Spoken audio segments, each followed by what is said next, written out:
Hi, I want to welcome you back to the channel. For those that are returning, those that are curious, anybody who's here, welcome. I am very grateful for your being present with me. If you don't know who I am Matthew Mile Gray, as per the channel name. Now, some may say that I have served as an elder or a full-time minister. This is a very strange situation because it is in reference to the Jehovah's Witness religion. And so for many years I am speaking because something fundamentally is missing from the world legal discussion around this religion. It's almost like I am in a state of limbo. I know how it's happened, but it's ambiguous because one minute the religion is treating me as if I'm not a pioneer. The next minute it is treating me as a pioneer. One minute it's not treating me as an elder. The next minute it is treating me like that. And I think the reason for this is because it appears that it has fallen into a legalistic jam. Now, the reason for me making this particular video is because, yes, I have suffered from some illness, some hypoxia, and it's been a living hell. But on top of that, there has been some trauma in the recovery situation, a trauma that has been gathering over years, you can say, because as an elder I've seen all kinds of situations, strange situations, legal situations,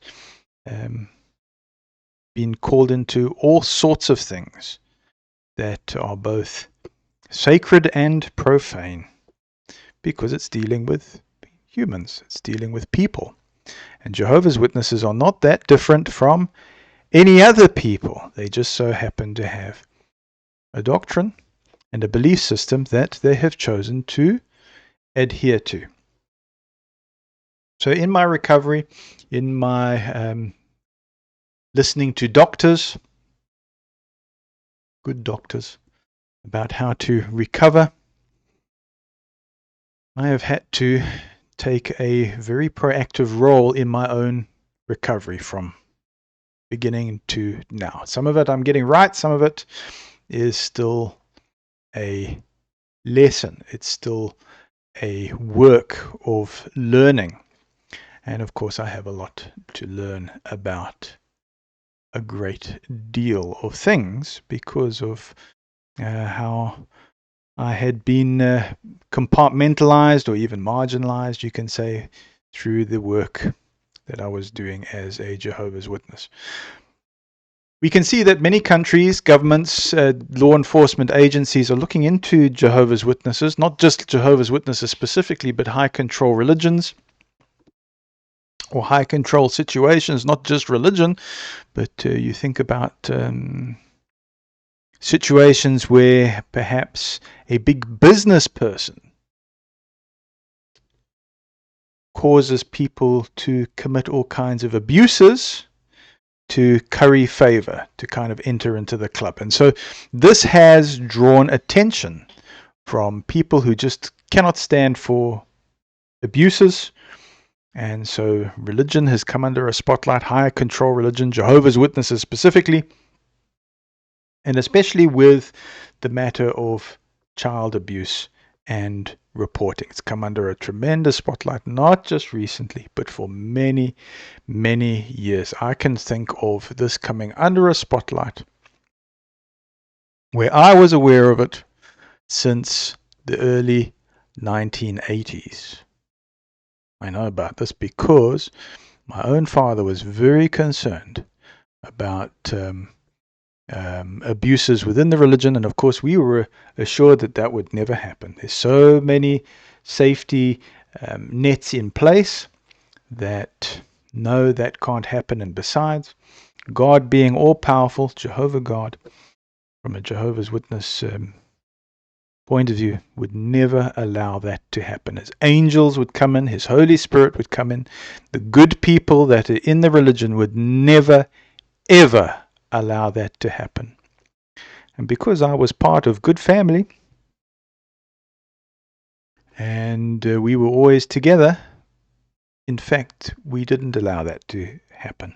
So we were in some positions of oversight, and it didn't happen. And so when I went into the career in what is called the special order, starting off with full-time service, I just applied those rules. I had Bible students writing to me and saying, "Oh, we're so glad that you finally involved in the special order.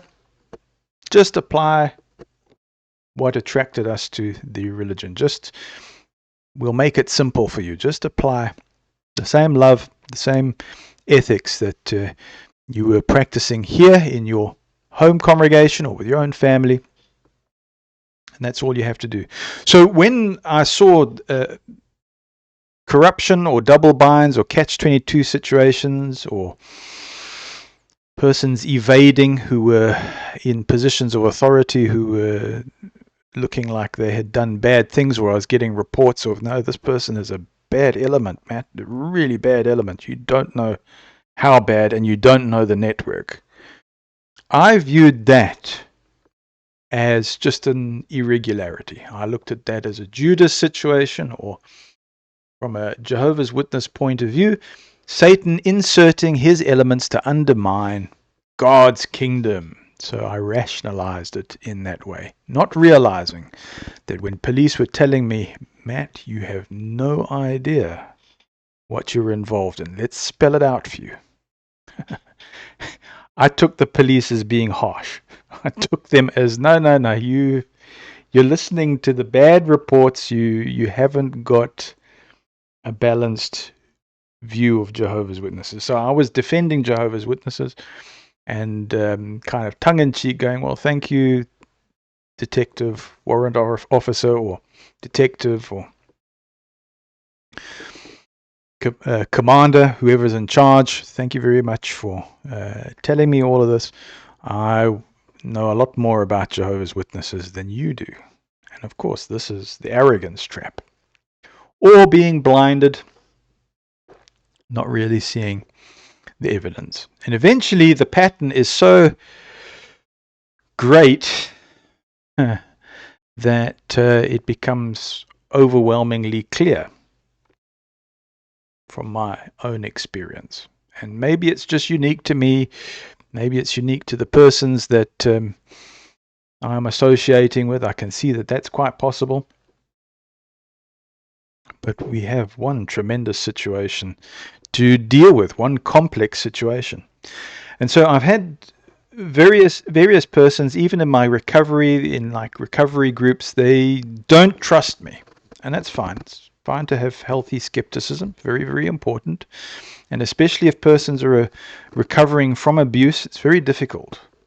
So I am often seen as somebody who is taking the side of Jehovah's Witnesses, a religion that for many persons who have faced, from their perspective, an abusive situation, they're going, "Oh, we want to have nothing to do with it." Matt, you are defending something you have no idea about. Now, I need to make this very, very clear, because if it isn't made clear,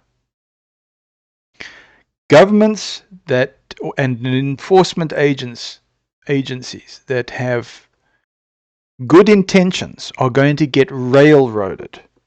Norway government is going to lose in its Supreme Court battle. UK Parliament, you are going to lose in your policies. If you're trying to protect the innocent, you will go and you will face litigation and you will lose. Australia, you may be getting clearer about Jehovah's Witnesses, but if you do not get the distinction as to what is happening with regards to justice and ethics, you are going to lose. Japan, you may have persons in government who were Jehovah's Witnesses. You will go into court with all of your training, with all of your legal training, and you will lose. Because this distinction is not being made clear enough. And I am gathering information like you cannot believe. I have gathered information like you cannot believe over the years. I've got mountains of information about this.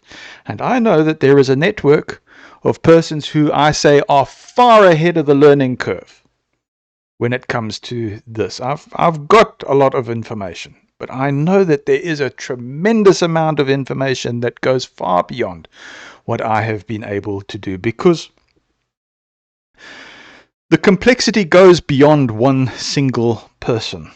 It's layer upon layer upon layer. It goes back many, many years. It goes back more than 140 years. It is fundamental to our human existence. So get ready for our ramble, because I need to get this out. I need to get this distinction out in an attempt to clarify a very, very important, fundamental issue that I feel personally, my humble opinion, is missing from the legal discussion around the world, around the planet, regarding this religion and regarding similar patterns of high control. Right? Like any religion, it has its good, it has its bad. Now, throughout my channel, I've endeavored to differentiate between that using scriptural references. I say, here's the wheat, good people. Here's the weed, bad people. Here's the wheat in positions of oversight, but here is the weeds getting to overturn those good people in oversight, bamboozling them, railroading them, using the legal structures just to pursue their own agenda. And it doesn't look good. It looks business oriented. Maybe it's people who grew up as Jehovah's Witnesses who were treated unfairly, and they're just going, well, the only way we get back at our parents, or we get it back at the system, is by inserting ourselves deep within the organization and seeing how much control we actually can have. It looks a lot like that. Although some will say, well, look, the religion was not good from its inception onwards, or it was merely a business from its inception onwards. Now, I want to be very careful about what kind of side I'm choosing. I would like to have a neutral side, but I would like to be clear on this. I have the side for where there is an ethical problem, a crime that has been committed, that is not being tackled properly. In other words, there is an injustice that is outstanding that hasn't been rectified.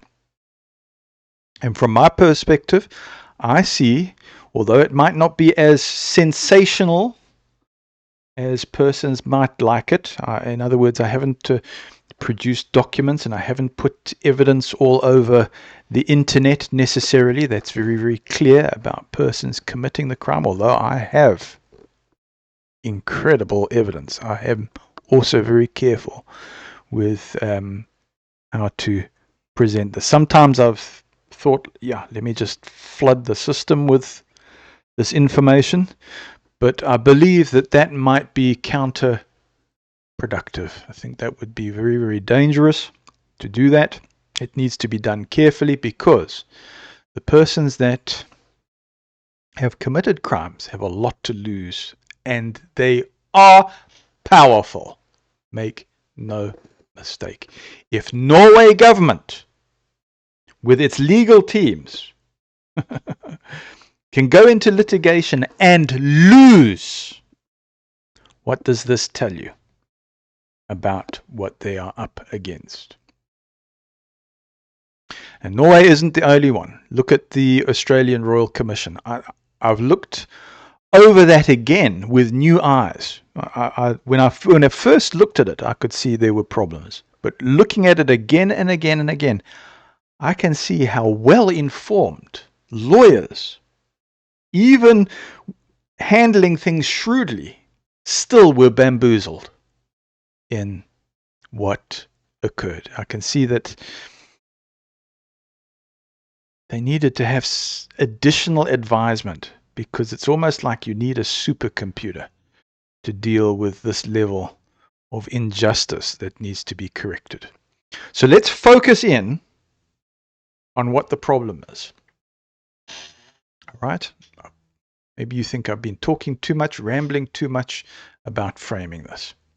But when courts hear cases about Jehovah's Witnesses, or high control religions, or high control environments, businesses that are set up, they usually hear stories like, oh, the person broke the rule. There's a whole bunch of ex-Jehovah's Witnesses, they've rocked up in court, and they were disfellowshipped, they were removed, they left the religion of their own volition, or they didn't agree with doctrine, and now they're complaining of being shunned. Now, look, I realize that persons that are in that situation, there is a whole complex lead up, there is a whole lot of betrayal that leads up to that. All right? I realize that a person can be broken in and finally defy the system. All right? Or make a mistake and bam, now they are disfellowshipped, now they're removed, now they're shunned. That's the new term, removal. But a court system looks at it and says, no, well, you broke the rules. You signed on to accept those rules. You broke them. Nothing we can do about it. And this is the distinction. Very, very important that we get this distinction. Because when a person chooses to join that religion, that is called freedom of worship. Yes, it's tied into free speech. But the court says, oh, you were removed or you were disfellowshipped in time gone by. You knew the rules. You broke them. And so that religion has the right to enforce its internal discipline. And legally, that seems fair. Right. But I realize this may be triggering to many. This is not the whole story. Because there is another category of people. Right? And I believe I'm one of them. I believe I bring an example of where Norway, for instance, in 2025 got tripped up. I believe Australia government got tripped up. I believe Japan got tripped. I believe all of these places where there was litigation going through the court system, going through to Supreme Court, that the courts were bamboozled.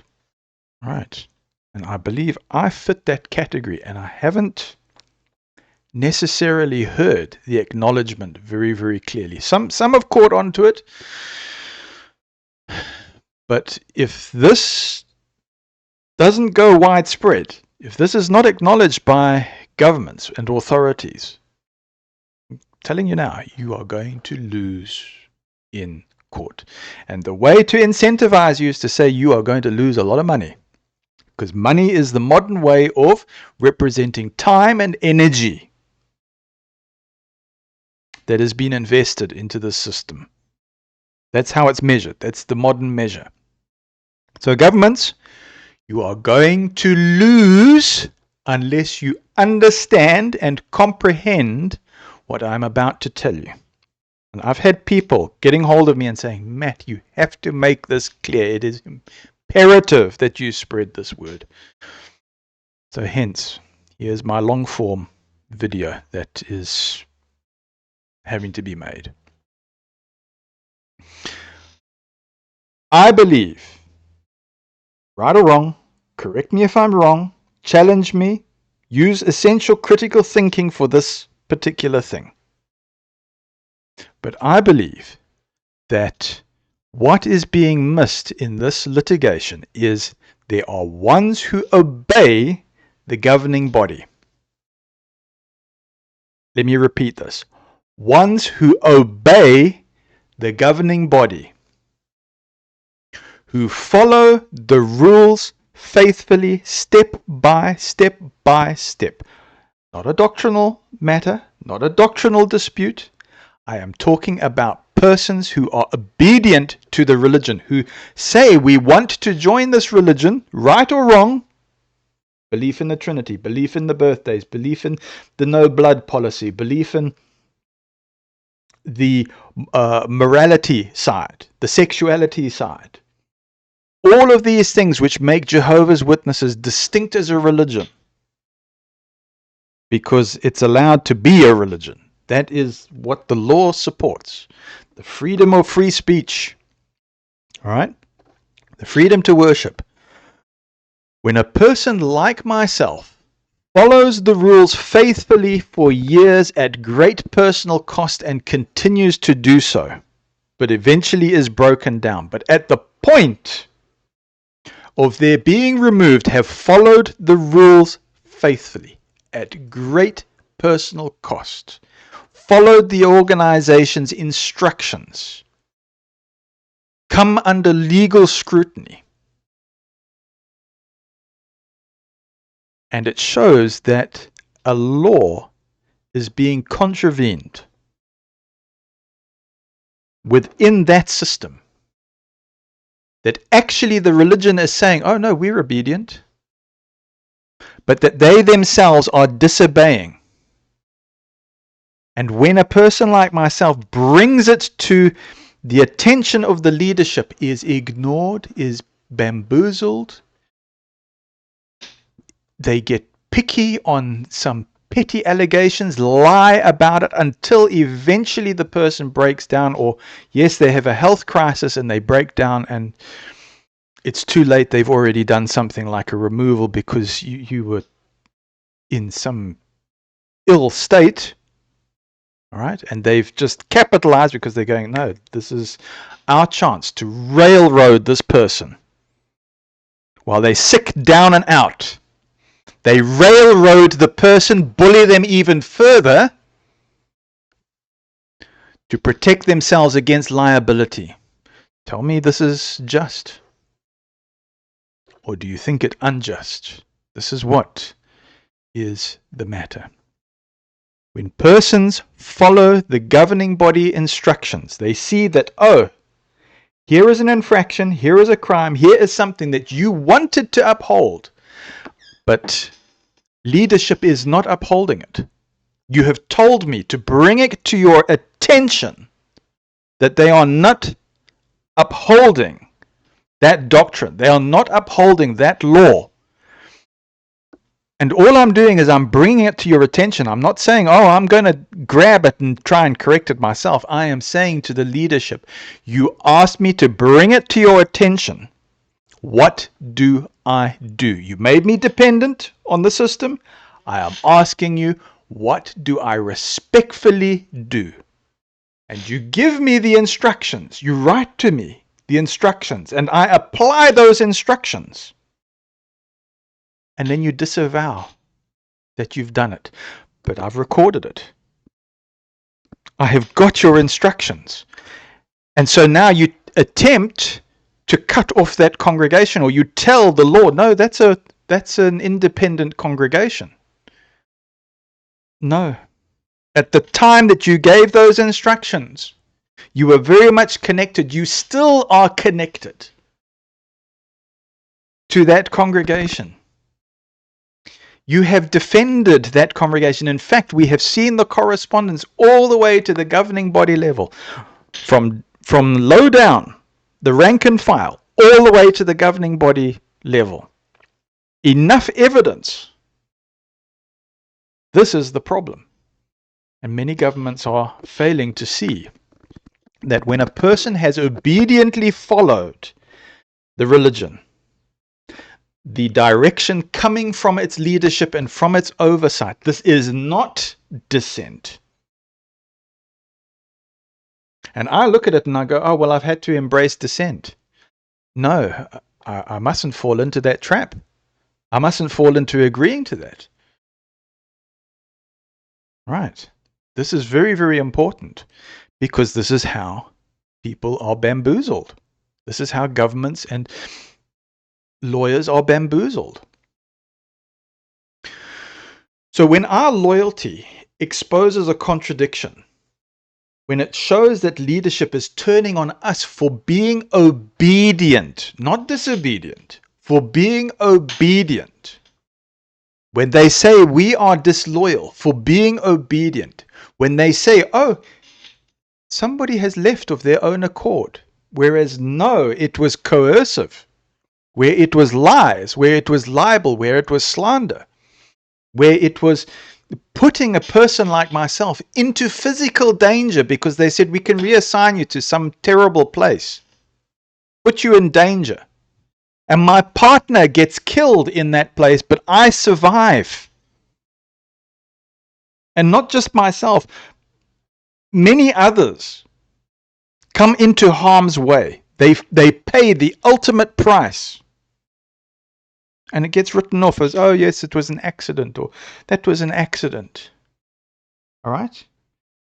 Because remember, this is a religion that feels it is above every other government. It preaches, it says it is God's government. It is above Norway. It is above Japan. It is above UK. It is above USA.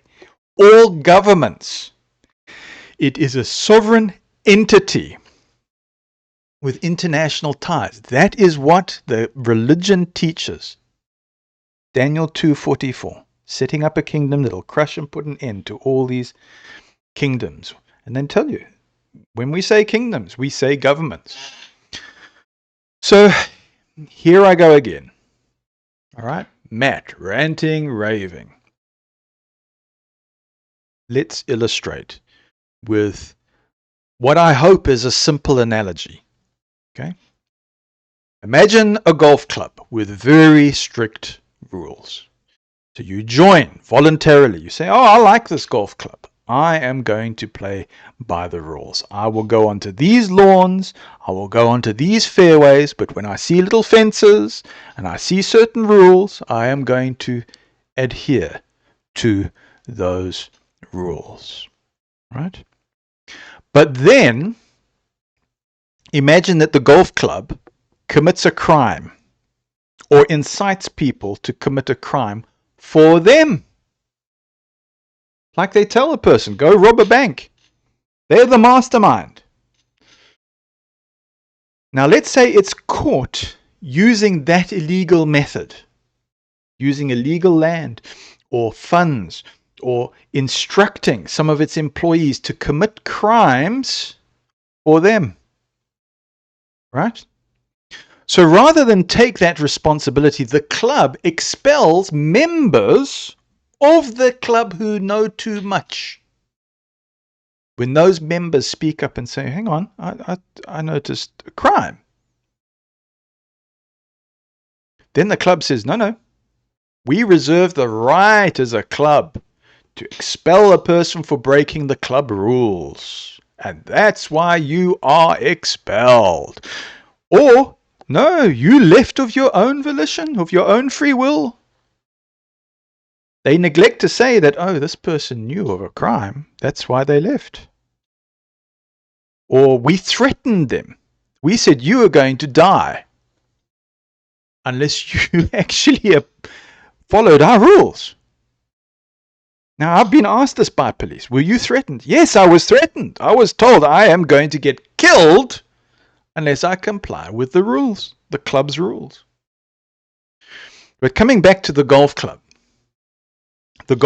is asked, which rules did your ex-member, or this member that you say was expelled but you're holding on to, which rule did that person break? The golf club says we do not have to answer that question. We evade that question. They tell you, oh, we didn't get the mail. We didn't get the correspondence. You didn't approach us. You didn't. Can you prove that we saw that mail? So this is exactly what happens within Jehovah's Witnesses. Why? Because the golf club does not want to expose its own wrongdoing. And so within Jehovah's Witnesses, high control religions, the leadership structures, we have a problem that is accumulating. I say it is the wheat versus the weeds. Because if I say it's the entire religion that's wrong, well then I am going against faithful granny or faithful Auntie Mavis, who's been a loyal congregant for many, many years. Right? And that's a problem because it is wheat mixed in with the weeds. So we have to make a distinction. We have to make a distinction that we are not angry towards the entirety of the religion. We are angry. We are concerned when it comes to a matter of having righteous indignation displayed against when law is broken or rules of conduct within the religion are broken. Actual doctrinal things that are current, not something that's suddenly changed like this, but a current doctrine that the leadership has broken. So very often loyal members are punished. They're labeled as apostates or they're accused of disloyalty when they find a potential liability. Not because they broke a rule, not because they broke one of the 10 commandments, or they broke the law on blood or the principle on blood, or they broke something to do with fornication or adultery. That's a favorite one. But because they followed a rule that became politically inconvenient, or that showed that, the leadership decided to bend or break those rules, and now it's hiding, protecting itself. Okay? All right. So in my particular case, yes, I am aware of child issues where there's abuses that have occurred. But I have chosen to focus on something that was maybe considered a lesser problem, and that was corporal punishment as one clear legal line that must be recognized. So there are two very different scenarios. There's legitimate religious discipline when a member, or we say an associate now, freely joins a faith and later violates its moral code. That faith has a right to dismiss or expel them, or to discipline them by removal of privileges, or by telling the congregation this person is a problem, beware of them. So it creates a social isolation as a punishment. Okay? So institutional retaliation or fraudulent discipline is the distinction that governments and lawyers need to get very, very clear. When they start going into doctrine, they start getting the governing body to open scriptures. You have not had enough practice with those words. You really haven't. If you have not been in the ministry and defending that belief system for 20, 30, 40 years, you're not on a good foot, let me tell you right now. Okay, because this even bamboozles those of experience. This even bamboozles, I will tell you, people deep in research, Jehovah's Witness research. It bamboozles even them. All right, so much so that you can, if you're a proofreader or you're looking at information, you can say to an experienced researcher or an experienced writer of Watchtower publications, by the way, you've missed something, pal. You've missed something. All right, so this is the kind of mind that is formed over many, many years of being right in the heart of the system. So when the leadership uses the appearance of disciplining to silence or discredit loyal associates who expose internal wrongdoing or inconsistency, this is not religion. This is not freedom of religion. This isn't about free speech. The distinction is it is abuse of power under a religious cover. All right? And that is the distinction that must be recognized in law. Because when a church or an organization lies about the reason for somebody's removal, or a tribunal, or it changes policy to conceal liability, this is not spiritual governance. It's a corporate act of deception. And so those of us who have lived this experience, we know the personal cost. So ex-Jehovah's Witnesses, yes, we can say that from their perspective, they have all sorts of scenarios that apply to them. You could say some broke the rules, some were broken by the rules, some were abused and it led to them breaking the rules. It's a complex thing, all right? And it's very, very difficult to judge. And in fact, it's better that we as humans don't judge these things. It's better we don't. Because the complexities are massive. We actually need to grow beyond one particular individual. We need to go into the best kind of systems to be able to judge these kinds of matters. Because one person judging, just not going to cut it. Really, you're going to be railroaded. You're going to be steamrolled over, bulldozed, wrecking ball. You're going to just face the full force of a very sophisticated system that knows how to cover its tracks. So for those of us who have lived this experience, we know the personal cost. We know what it is to lose community. We know what it is to lose things that we have built over decades that we thought was going to protect us. Yeah, people can say, well, you were lied to from the very, very beginning. I don't want to get into that. Because if we do, we lose sight of the way into sorting out problems of miscarriage of justice. Right? So when we are publicly labeled as spiritually dead, it is simply because we refused to support a lie. And the courts, when presented with our cases, they too often see only the outer layer. They say, oh, it's a religious group enforcing its rules. Yeah, sure. But they don't see the pattern of retaliation, the cover-up that is behind it. Right?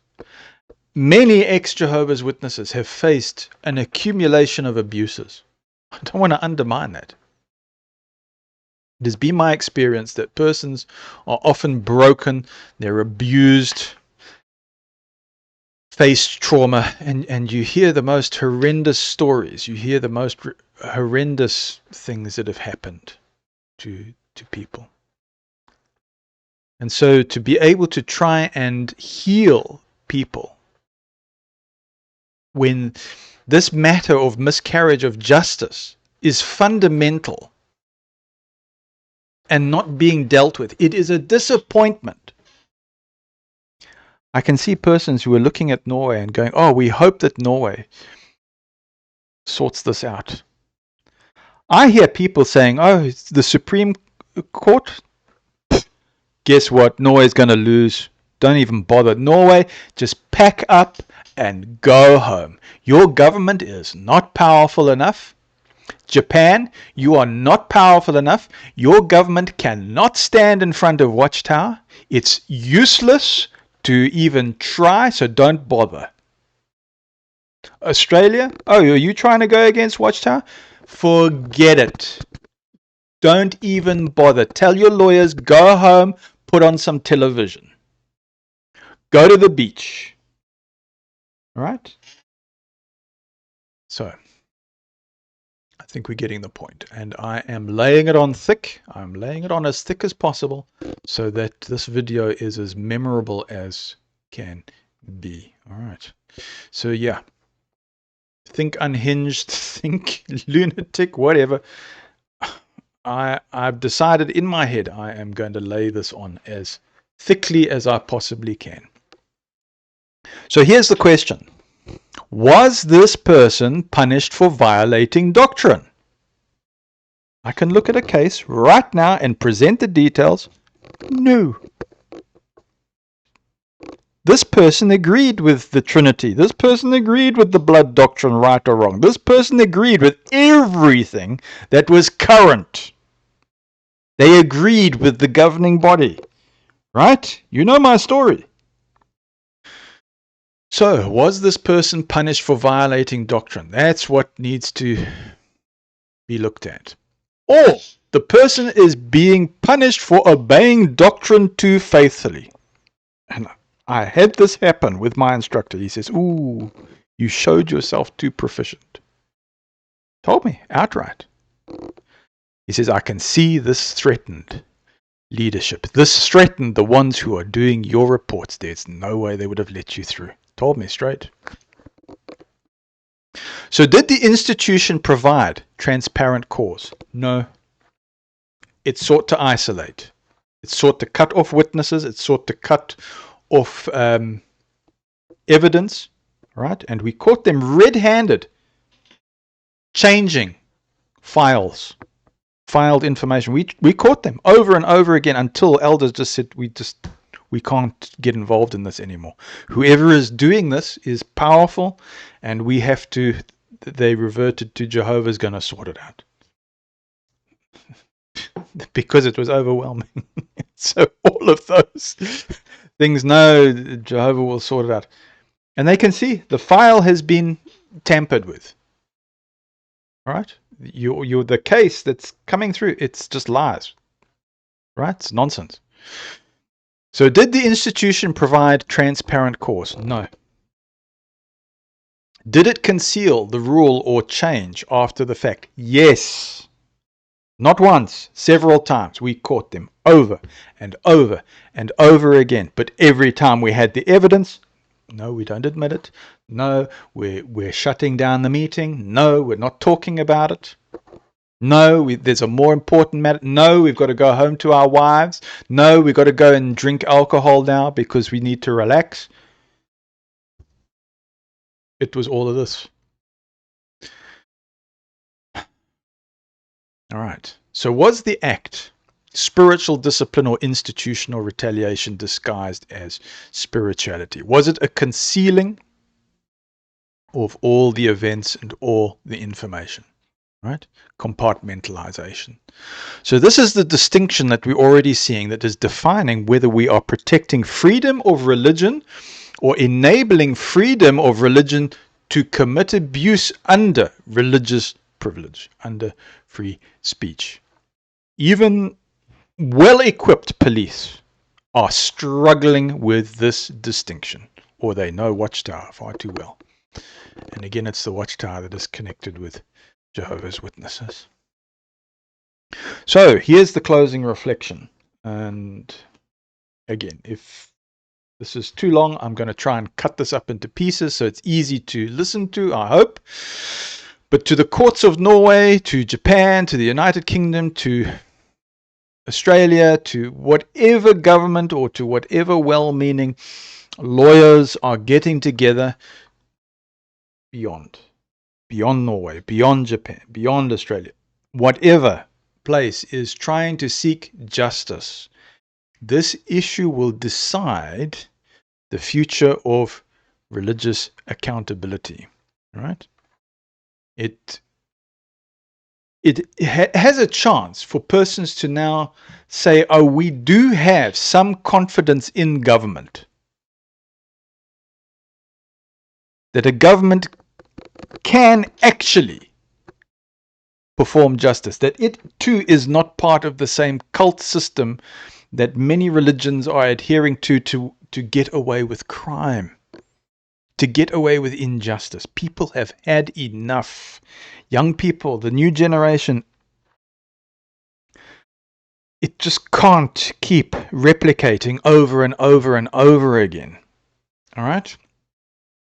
So we're not asking governments, lawyers to rule on faith. We're not asking them to rule on doctrine. We are asking for you to rule on truthfulness and integrity in administration.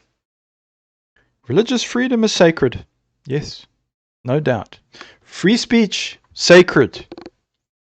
But freedom without accountability becomes the weapon of tyranny.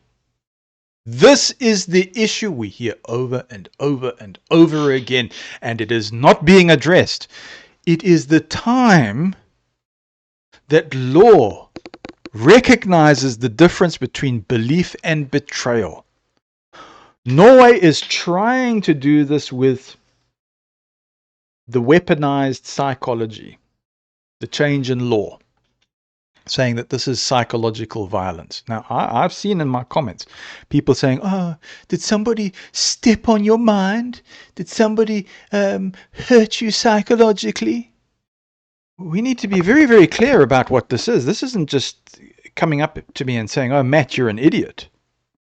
This is about the kind of psychology that is hiding actual crimes with speech, with libel, with slander, with creating plausible deniability.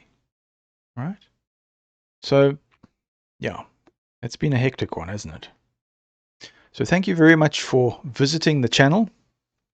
Again, take this thesis, this emotional presentation with healthy, essential thinking, the thesis with antithesis, with synthesis. Please use healthy skepticism when looking at this. And if you have any questions, please feel free to put them into the comments. Let them be properly structured, of course. All right. We don't want to have persons coming in who are abusive. There's policies against that, so expect those policies to be put there if it gets abusive, of course, because we want to try and protect people. That's the motivation behind all this, and behind this channel is that we want to see people restored. We want to see, like Christ in the Bible, with somebody who was restoring people, even going to persons who had, what was it, legion of demons, and healing them. We want to see people healing. We want to see a reverse polarity going on for protecting people, and protecting people who have faced tremendous betrayal and who have lost a tremendous amount. So thank you, friends. Thank you, family. Remember to like, share, subscribe, and if you feel that the subject is important, spread it. You too can help. And I want to say thank you very much to those who are making comments in the channel and keeping this all alive. Thank you very much once again. You are the reason I am here.